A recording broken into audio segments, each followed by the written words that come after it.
Hello everyone, this is Mohan Raghavan, and in this video we are going to understand the basics of functions in JavaScript and TypeScript.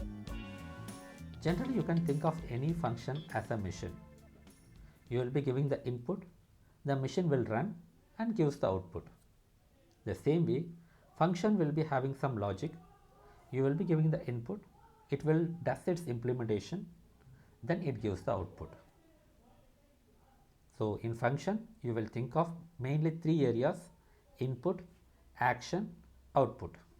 So this is the basic structure of any function. Sometimes you may or may not have the input, sometimes you may or may not have the output.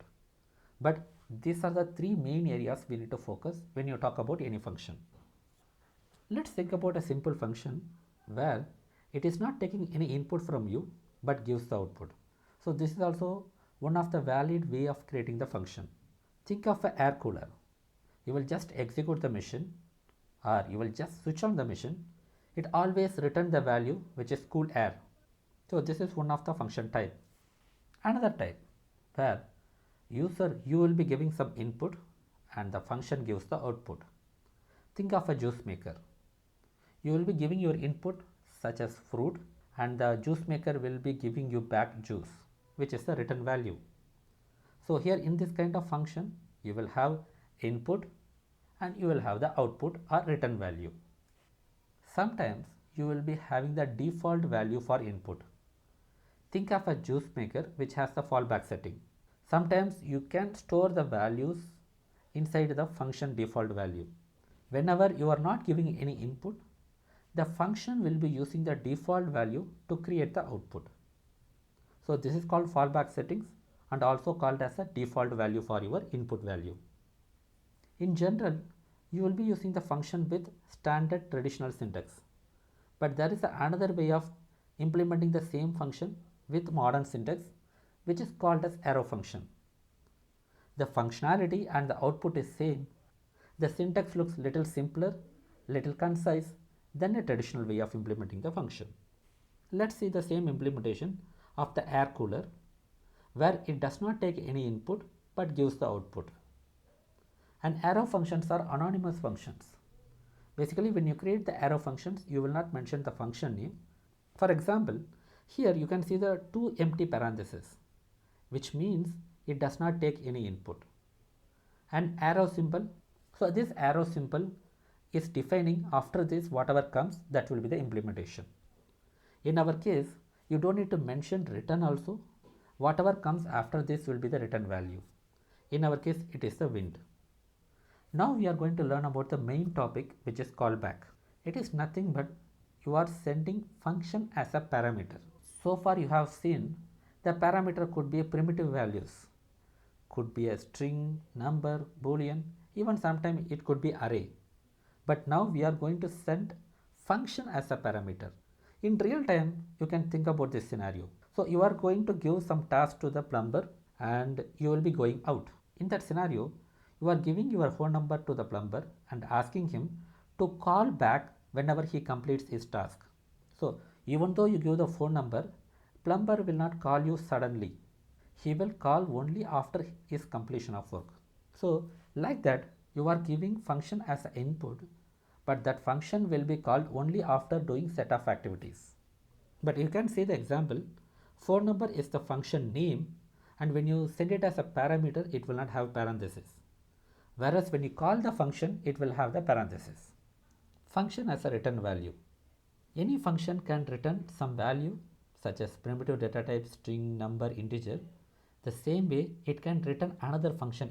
When it returns the function will not be called. It is just giving the control to you.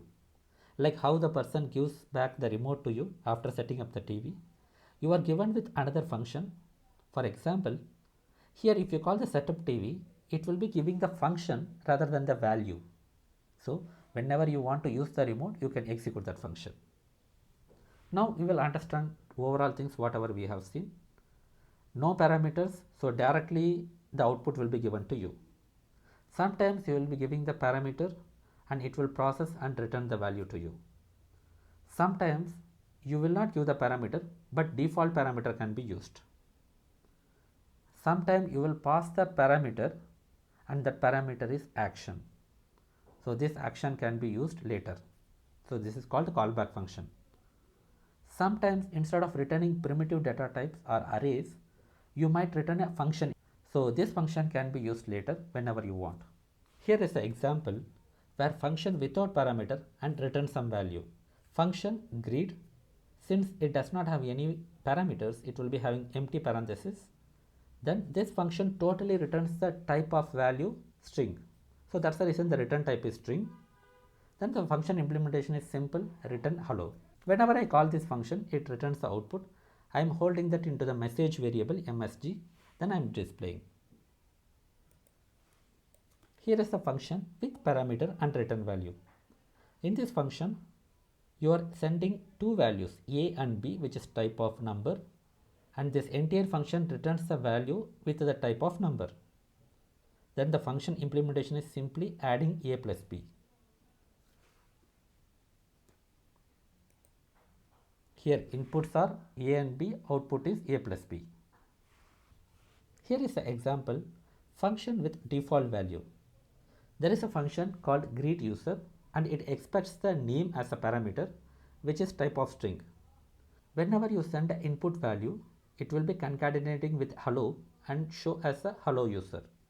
But if you don't send any input value for the name, it will take the default value, which is guest. Then it will be giving the output as hello guest.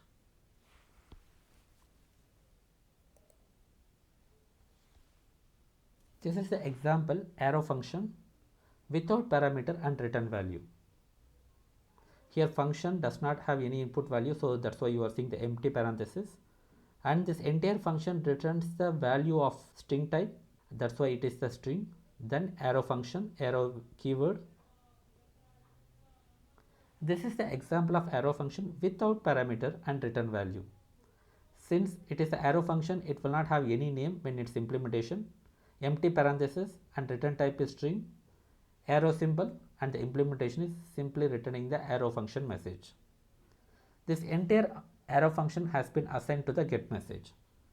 When you want to execute this, you will be calling get message now with parenthesis.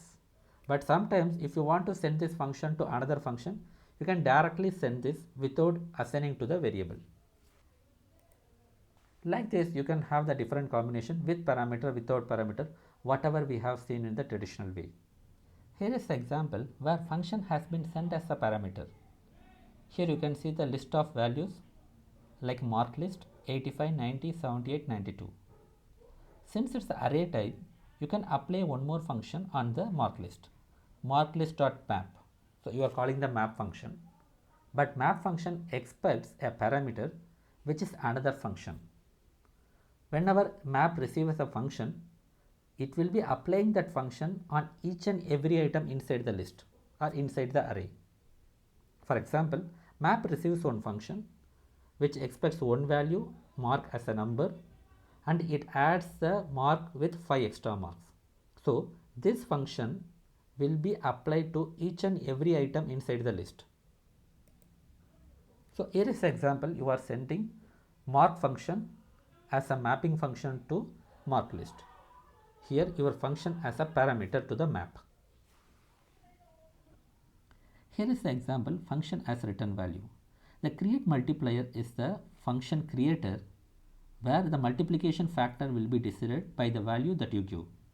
Let's say I am giving the factor as 2, then it creates a function which expects one number and multiplies with the factor that you have given.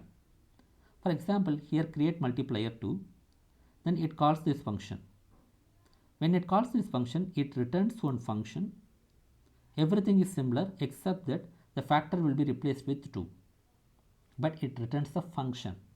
Now that function is captured in double. The function implementation of double is it expects one value and multiplies with 2. And if I give the double 7, 7 into 2, 14 is the expected. Yes. So in this you can see the function is executed, but when it executes, it gives the output as another function. That function can be used later point with a different value that you need. So this is also possible with functions. Function is a simple machine. It gets the input, does the action, gives the output. And we have seen the different combination with parameter, without parameter, with return value, without return value, and so on. And also we have seen the modern way of writing the function, which is called arrow function or anonymous function. This can be very much useful when you want to send a function as a parameter to another function. And the main concept that we learned is function can be sent as a parameter to another function.